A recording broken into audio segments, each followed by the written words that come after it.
Good afternoon, ladies and gentlemen. The topic of my presentation is the International Court of Justice. The International Court of Justice is a primary judicial organ of the United Nations.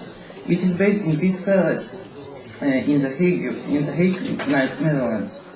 Its main functions are to settle legal disputes submitted to it by states and to provide advisory opinions on legal questions submitted to it by duly authorized international organs, agencies, and the UN General Assembly. Established in 1945 by the UN Charter, the Court began work in 1946 as a successor to the Permanent Court of International Justice. The International Commission of Jurists is composed of 15 judges, elected to 9 years term in the UN General Assembly and the UN Security Council from a list of persons nominated by the national group in the Permanent Court of Arbitration. Since its creation, 4 or 5 permanent members of the Security Council, France, Russia, and the United Kingdom and the United States, have always had a judge on the court. The exception was China, which didn't have a judge on the court from 1967 to 1985, because it didn't put forward a candidate. All judges should be elected regardless of their nationality among persons of high moral character, who are either qualified for the highest judicial office in their home states or known as lawyers with sufficient competence in international law. All 193 UN members are automatically parties to the court's statutes. Non-UN members may also become parties to the court statute. Once a state is a party to a court statute, it is entitled to participate in cases before the court. However, being a party to the statute doesn't automatically give the court jurisdiction over disputes involving these parties. The issue of jurisdiction is considered into the two types of ICJ cases: contentious issues and advisory opinions. As an example, we can take the case concerning application of the International Convention on the Elimination of All Forms of Racial Discrimination, Georgia versus Russia, which was the first trial in the ICJ both for Russia and Georgia. On 12 August 2008, after non-conflict in the Republic of Georgia, instituted proceedings against the Russian Federation on serious violations of 1965 anti-discrimination treaty during these 3 interventions in breakaway regions of South Ossetia, Abkhazia from 1990 to August 2008. And the systematic policy of ethnic discrimination. The ICJ said the claim is, and counterclaims made by Georgia and Russia concerning ethnic cleansing showed there was a dispute, but it has no jurisdiction to entertain the application filed by Georgia, because there was no evidence that 2 parties had held negotiations to try resolving it. April 1st, 2011, the court issued its decision, which ruled that it lacked of jurisdiction to consider an application filed by Georgia, because it wasn't complied with the mandatory pretrial proceeding under Article 22 of Committee on the Elimination of Racial Discrimination. The decision on the matter was taken by 10 votes to 6. Here we can declare again that being a party to the statute doesn't automatically give the court jurisdiction over disputes involving these parties. Thank you.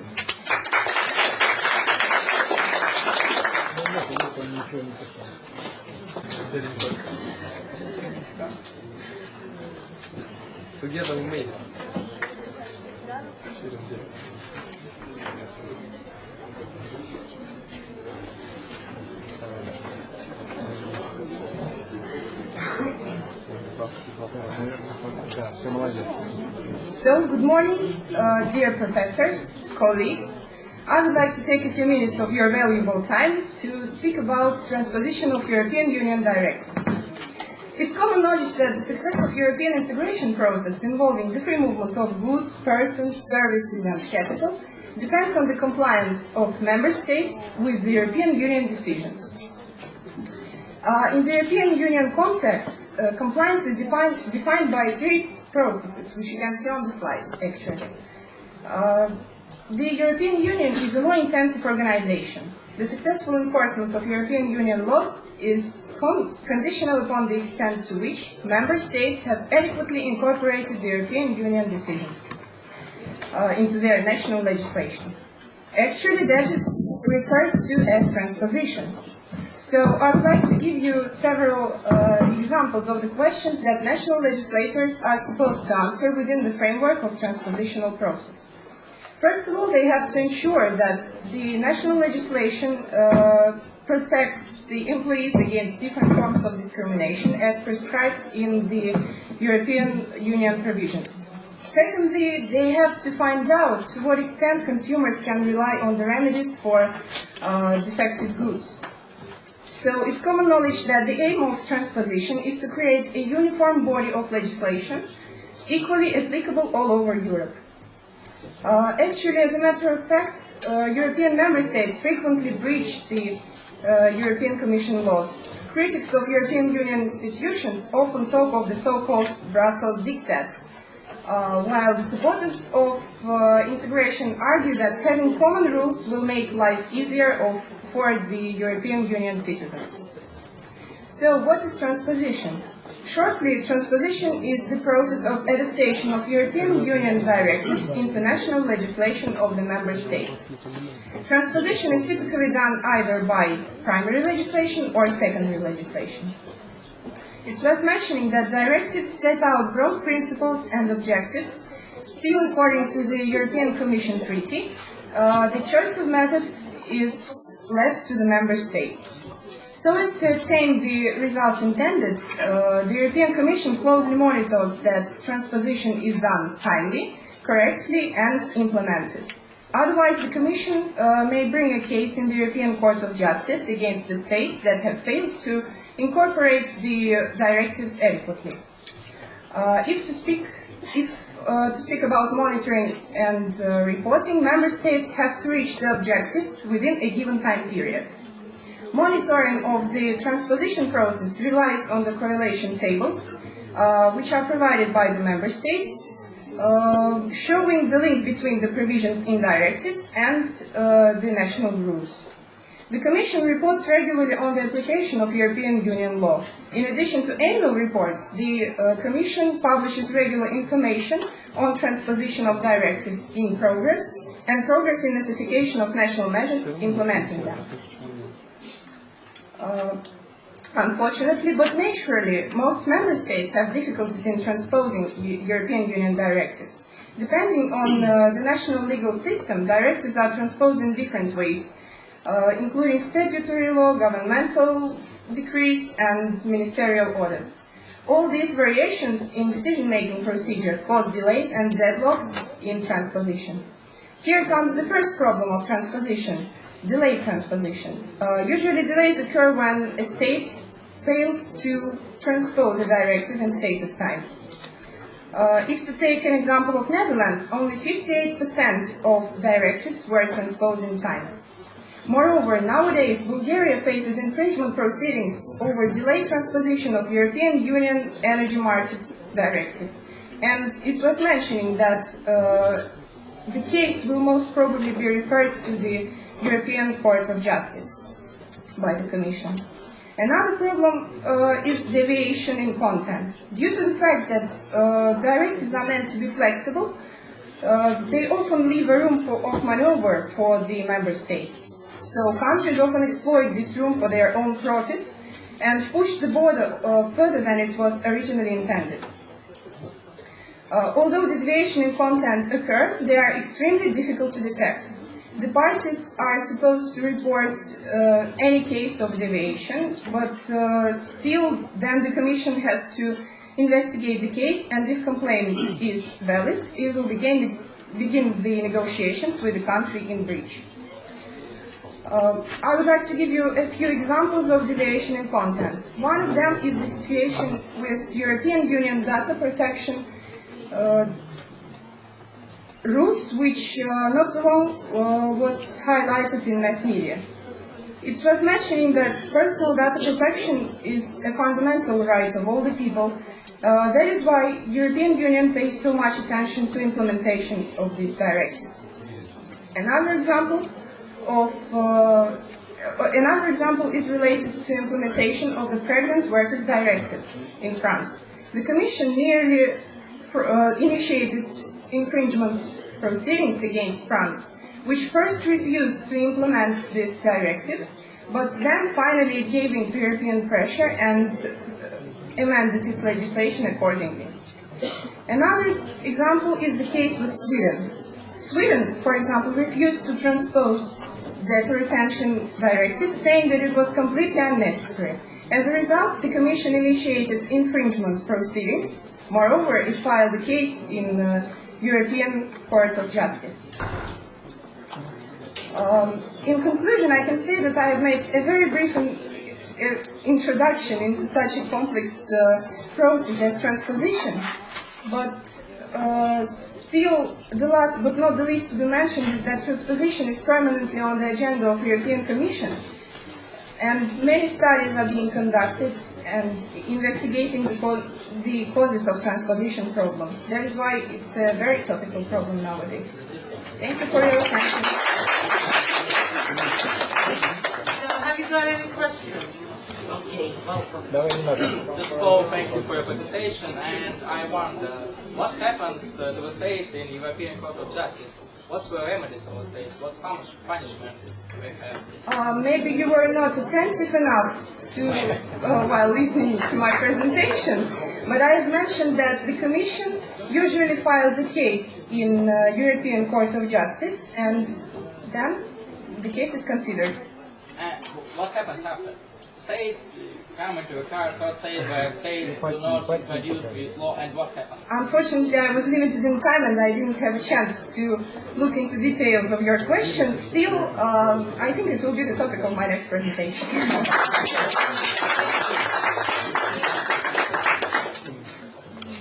Presentation is the cost of patent. My name is Diana Tomizova, and I represent People's Friendship University of Russia. So, in our modern world, a great deal of new inventions, trademarks, and other intellectual property objects appear every day. It's an obvious fact that inventors wish to preserve their right for invention and their authorship.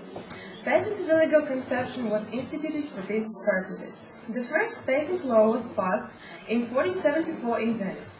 The first patent in human history was granted even before this act, on the 3rd of April 1449. A Fleming John Eutham got it for monopolistic right of stained glass production for 20 years. The initial purpose of patent was the encouragement of technological and other innovations. So patent is a protection document which certifies a person's exclusive right, authorship, and priority for inventions, utility models, and design patterns. The essence of patent defense is fulfilled when an inventor, in exchange for consent to make his invention a public heritage, gets a monopolistic right of its application within a term determined by law. Patent grants a patentee a legitimate right to prohibit practically any unauthorized usage of his or her intellectual right by other persons. So that is an instrument of defense for other persons' claims on the patentee's intellectual activity result. This thesis is confirmed by reports about patent disputes between various big companies which regularly appear in mass media.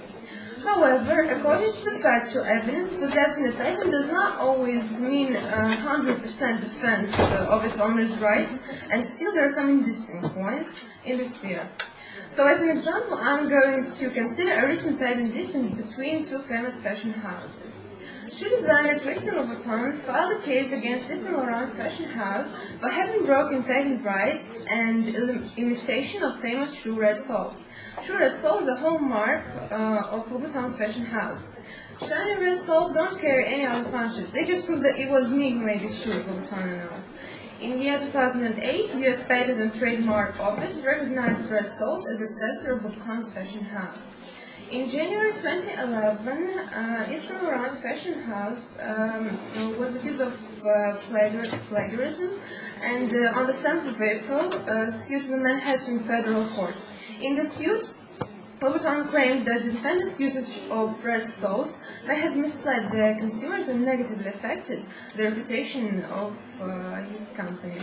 So Louboutin was seeking $1 million in compensation. He also insisted on removing the model in question from sales, and as the main argument, he put forward his possession of a proper patent.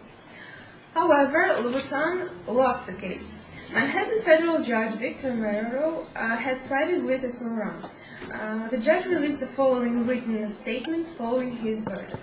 Because in the fashion industry, color serves ornamental and aesthetic functions vital to robust competition, the court finds that Louboutin is unlikely to be able to prove that its red outsole brand is entitled to trademark protection, even if it has gained enough public recognition in the market to have acquired secondary meaning. So the judge also noted that designers are artists, and no artist should be denied any hue from the rainbow when they are creating.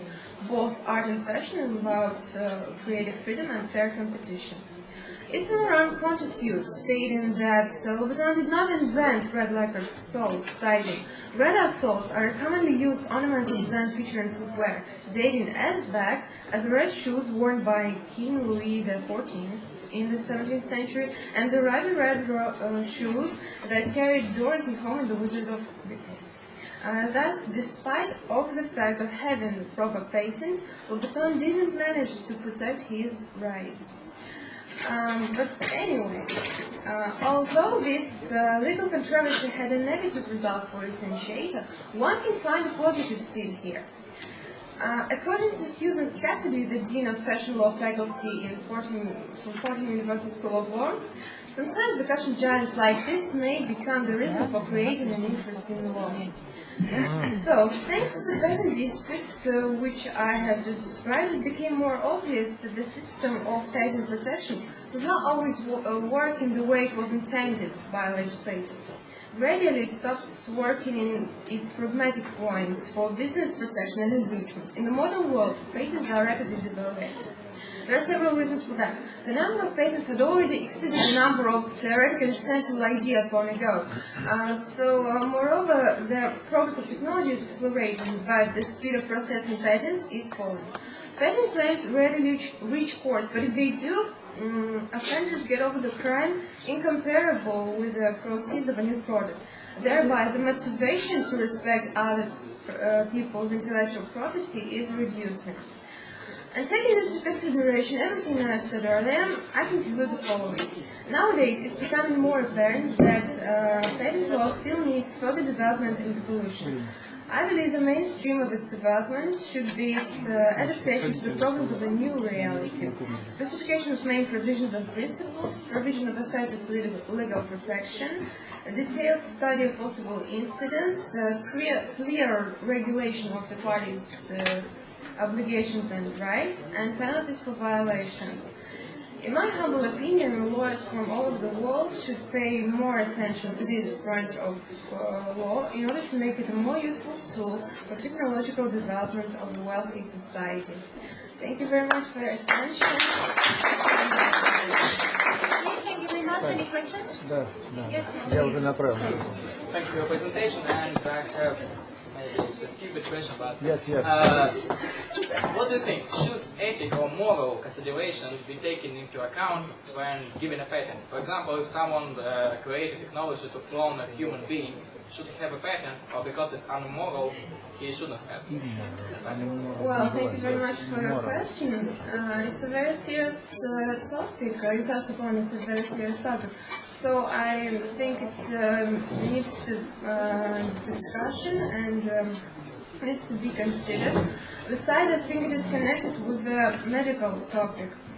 Some improvements and innovations in the medical sphere do not correspond, may not be protected by patents. But if we speak about cloning, for example, Well, in my humble opinion, it may get a patent because it is a very serious invention, and just for the sake of history, I think, for the person who may probably create it or find a way how to do it, I think he should be remembered and thereby should be given a patent. So that is my opinion, but I think that this question needs more research. So. Thank you very much. Okay, thank you very much. Yes,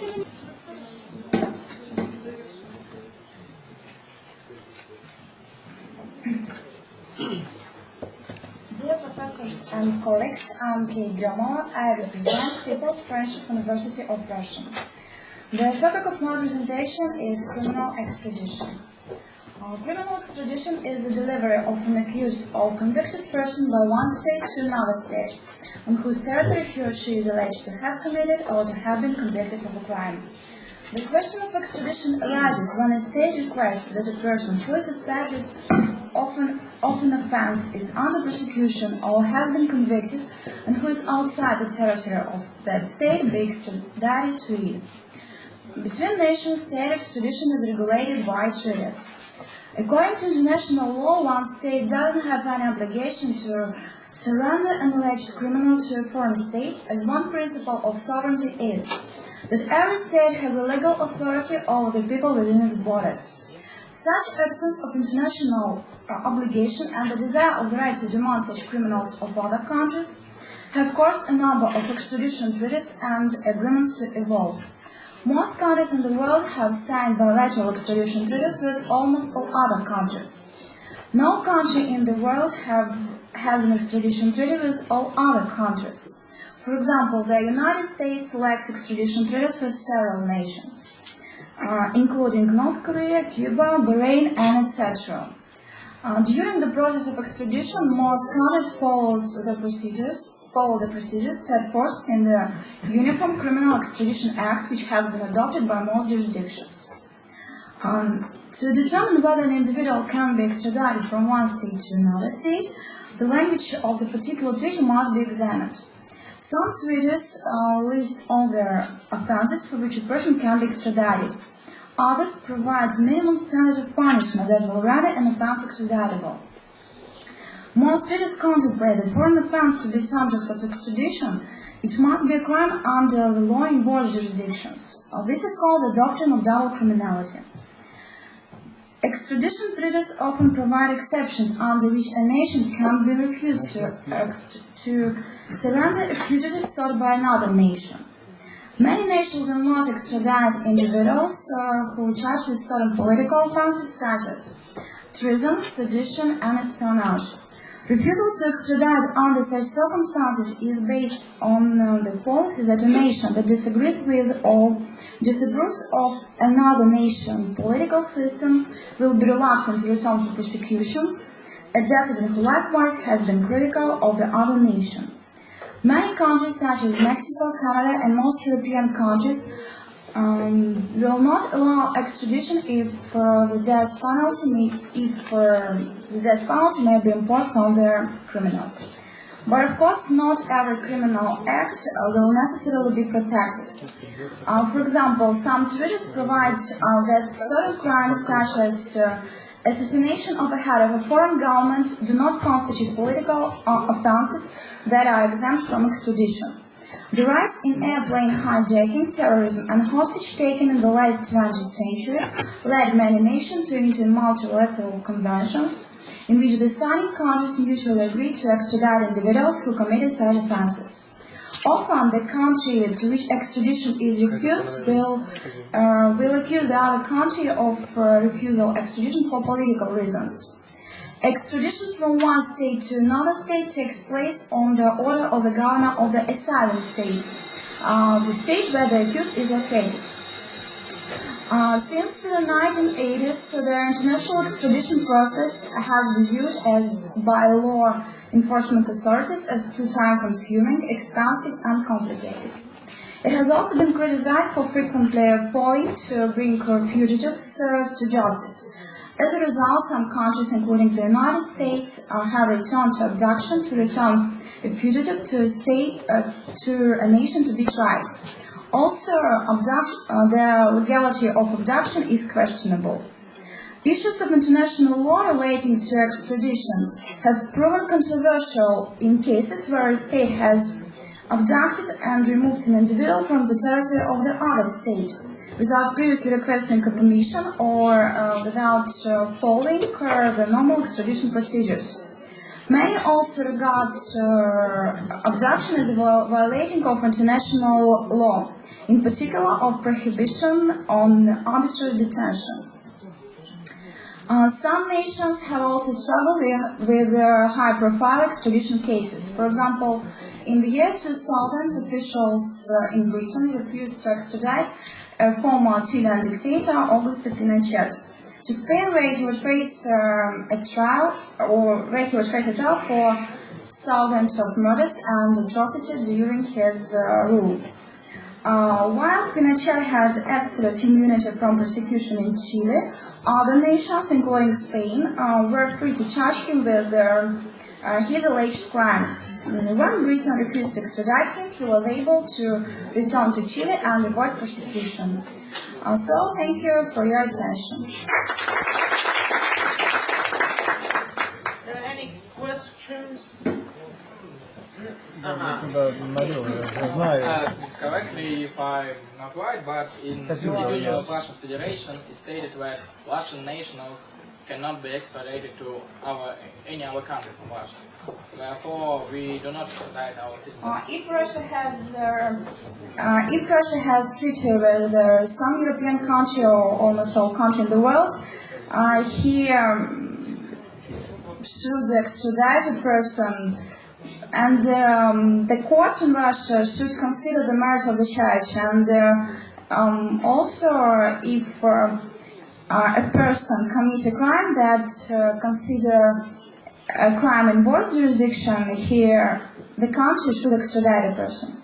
But of course, extradition is the right, but not the obligation.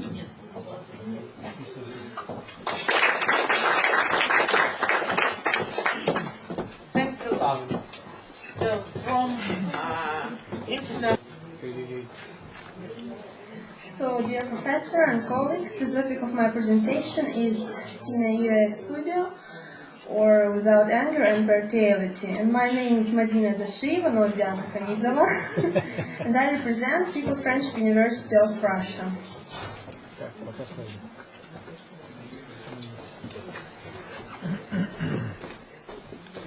So we in Russia can be proud of many things, such as luxuriant nature, spacious territories, high culture and vast achievements in many spheres.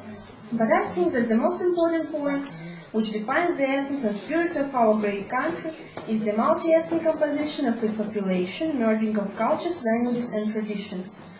This fact forms a unique possibility of interaction with people who profess different religions, have diverse views, a possibility to learn their customs, speak the same language with them, in the Caucasus, Yakutia and Tatarstan as well. As a consequence of such ethnic and religious variety, many collisions owing to ethnic origin happen. We often encounter misunderstanding and mutual open hostility. Grievous examples of these conflicts are public disorder on Manege Square, numerous actions of neo-Nazis using certain incidents to stir up mass ethnic hatred. Why has it been happening and who is to profit from it? State power which strive for drawing our society's attention from the actual roots of burning public problems. Why do such slogans as Russia is for the Russians appear in the country which created a unique precedent of joint habitation of various ethnies? The roots of interethnic tension lie in double standards for conflicting parties, low emission and corruption. As an example, I would like to consider one of the much talked of cases of student Ivan Agafonov, who was killed by Rasul Mirzaev, combat mixed fight champion of the world. My aim is not to find out the reasons of the young man's death and peculiarities of the case. That is the prerogative of justice. I just seek to examine the after effects and problems which led to such public discord of the case. Russian nationalists took an interest in Ivan Agafonov's case. They consider any arguments of Mirzaev defenders as attempts to help him escape punishment. And it's also quite understandable. Russian justice didn't deserve its citizens' confidence. It deserved total distrust. After Igor Svidov's murder, when the participants of the fight were released by the investigator, riots in Manege Square followed.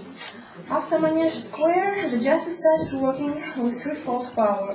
The culprits were punished maybe even more inflexibly than they deserved. Manege Square created a precedent. That is the word in internal policy which Russian power has been afraid of for many years.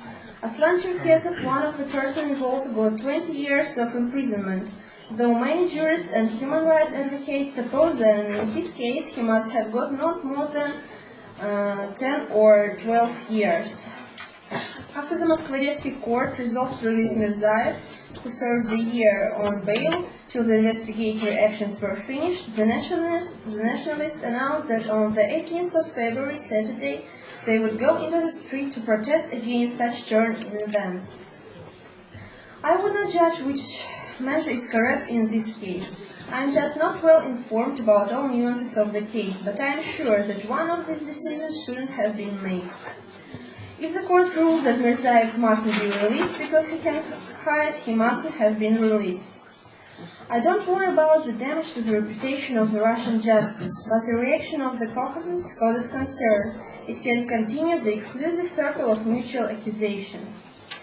I wish to emphasize, the person who committed a crime is to be punished, but only evidence and fact must influence the sentence, not nationality of the accused or victim. Nationality is not the concept which the law must operate with.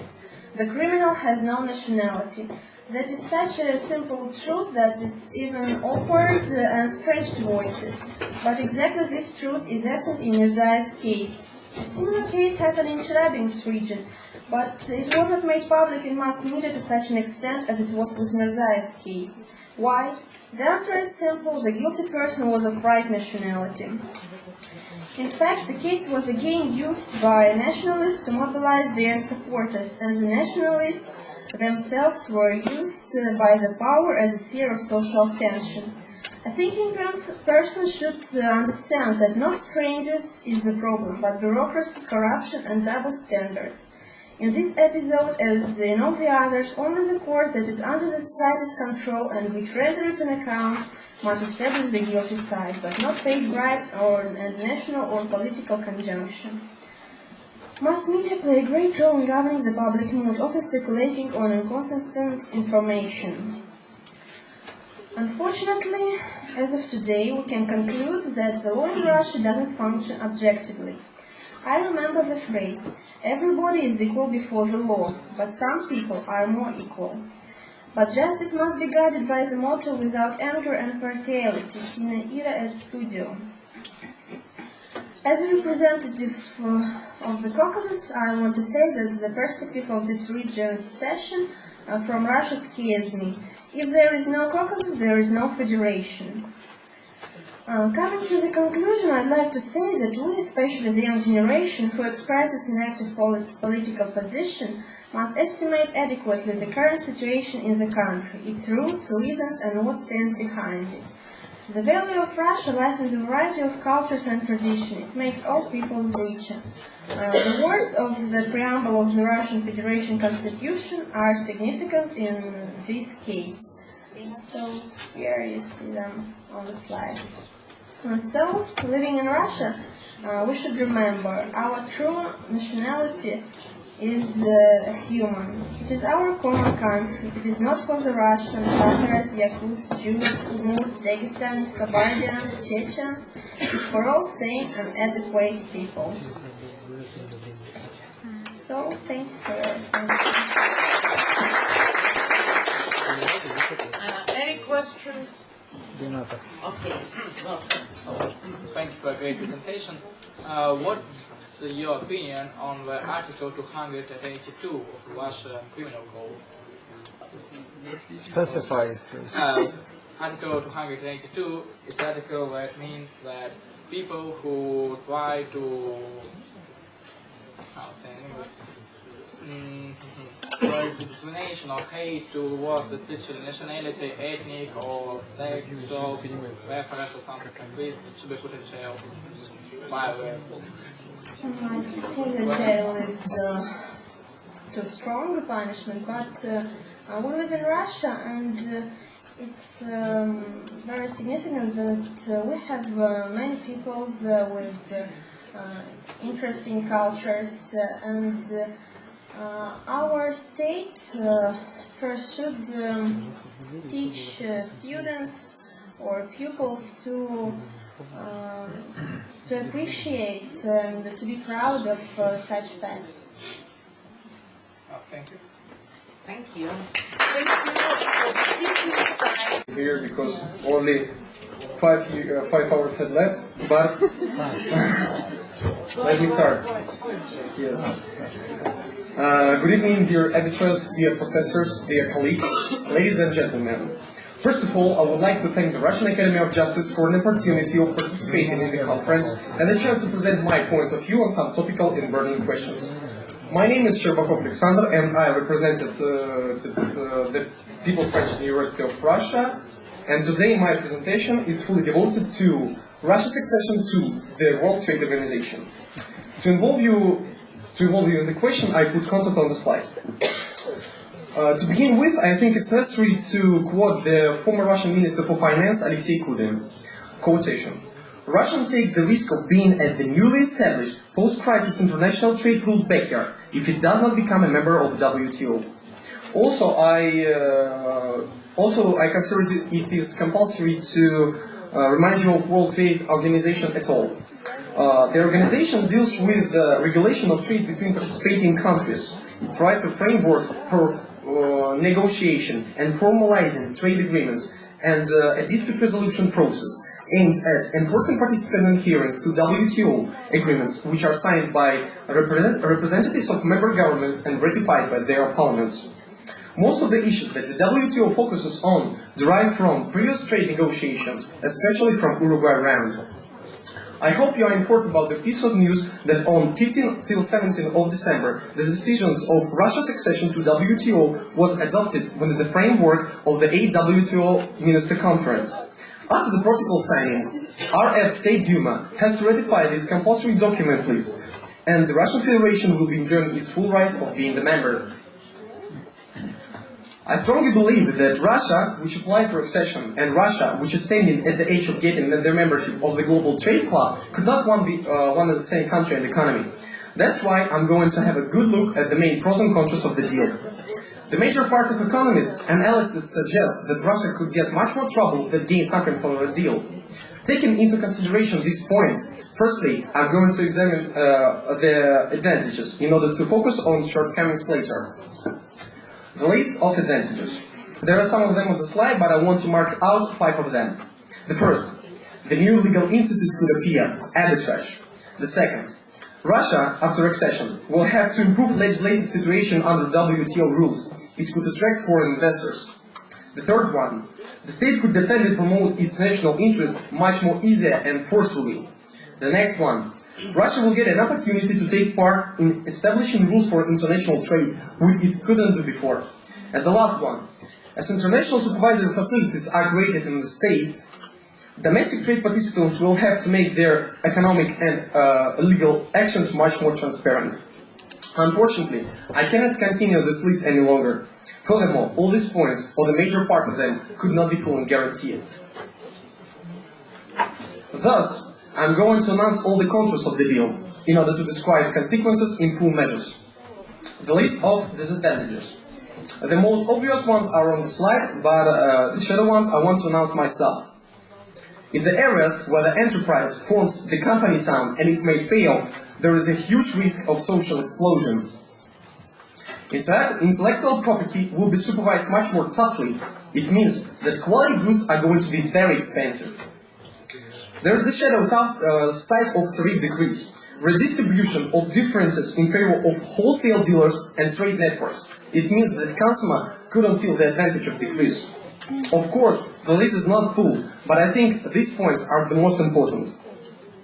Making these decisions, either positive or negative, I based my points of view on the articles of these honorable scientists. You can see their names on the slide.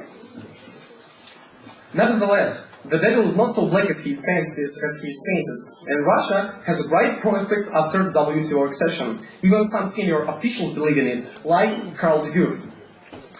In conclusion, I would like to say that Russia couldn't get into WTO for quite long periods of time, and this membership is a great event for all of us.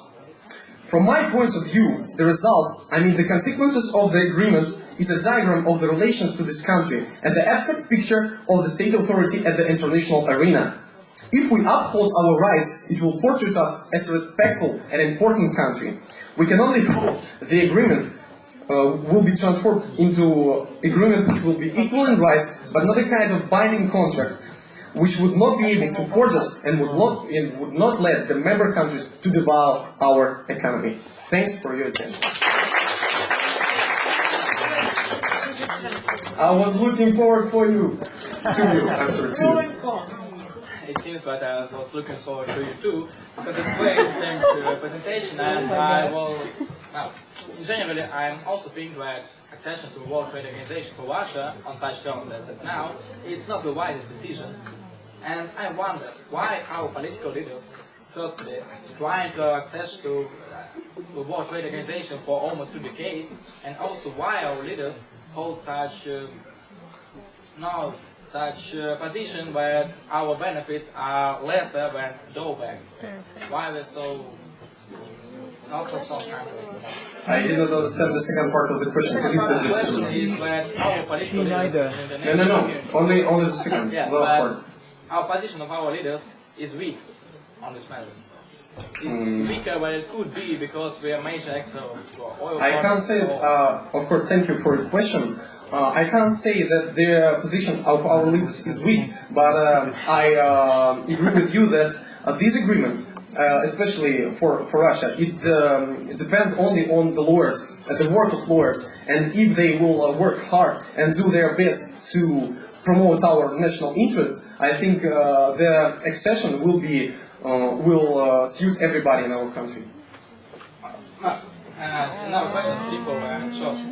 Well, you see that nowadays, where our joint WTO has not so much benefit for us. For example, tax prices on the car. In all countries, there should be on World Trade Organization should be no additional taxes on import cars. But Russian Federation have only 5% disposition of taxes. So our lawyers already has a weaker position, and our accession to a full benefit of World Trade Organization would be in the future, in a long time. I'm very sorry, am I right?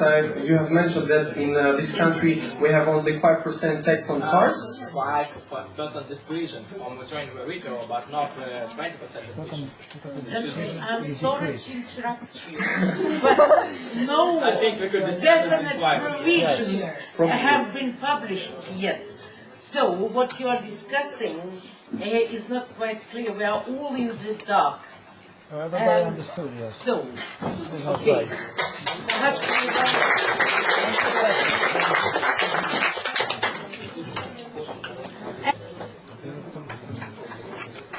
good evening, ladies and gentlemen. My name is Pavel, and I represent the People's Friendship University of Russia, and I'm going to talk about the European Court of Human Rights. So this is contents. First, some general facts about the court, and then I'll introduce you. So, the European Court was established on the 21st January in 1959 by virtue of Article 19 of the European Convention of Human Rights, when 8 signatories acknowledged the jurisdiction of the court. The function of the court is to ensure the observance of the engagements undertaken by the contracting states in relation to the convention and its protocols. The jurisdiction of the court has been recognized by 47 European states under Protocol number 11 of the convention, effective since 1st of November 1998. The court became full-time, and the European Commission of Human Rights was abolished. Here are some important dates. Then guarantees that are provided by the European Convention. So now several words about it. The Convention, it's also called the Convention for the Protection of Human Rights and Fundamental Freedoms, is an international treaty to protect human rights and fundamental freedoms in Europe. It was drafted in 1950 by the then newly formed Council of Europe, and it's also the only international human rights agreement providing such a high degree of individual protection. State parties can also take cases against other state parties to the courts, although this power is rarely used. Country fact sheets. On the left part of the slide, you can see the accession of the first judge from Russia. His name is Anatoly Kovler, and he is Tajikistani-born Russian lawyer, former professor of the Academic University of the Russian Academy of Sciences, and currently the judge of the European Court of Human Rights. His term will end on the 31st of October. And on the right side you can see, as I think, the most bright example of the cases against Russia. It's the case, it's called Bordov versus Russia. So Anatoly Tikhonov Bordov had been awarded compensation by Russian courts on account of his ill health following his participation in an emergency operation at the site of Chernobyl nuclear disaster. He complains about the failure to execute final judgments in his favor. It was caused by violations of a couple of articles, exactly the 6th article and its first paragraph, right to a fair trial, and the first article, protection of property. Let me introduce you to the presidency of the court. So, Sir Nicholas Bratsa, he's a British lawyer or of Serbian descent and current president of the European Court of Human Rights. Then you can see Lucius Wildhaber. He's a Swiss judge. He was the first president of European Court of Human Rights in its new format after the ratification of the 11th Protocol, which opened up direct access for citizens from the 47 member states of the Council of Europe. Then Jean-Paul Costa, French jurist and also the president of the European Court.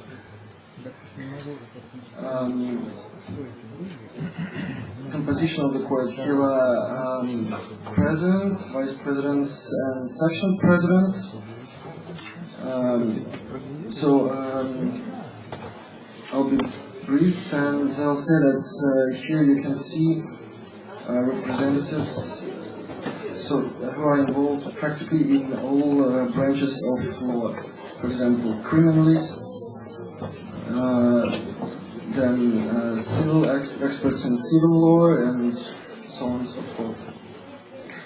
Now the most interesting part, the European Convention of Human Rights. As I've already said, it's one of the documents that provides such a high degree of individual protection. It was established, it was drafted in 1950 by the newly formed Council of Europe, and the convention entered into force on 3rd September in the year 1953. All Council of Europe member states are party to the convention, and new members are expected to ratify the convention at the earliest opportunity. The convention convention is divided into 3 protocols, and I want to say about several parts of the first several articles of the first protocol. It consists of 18 sections. It provides, for example, the right to life.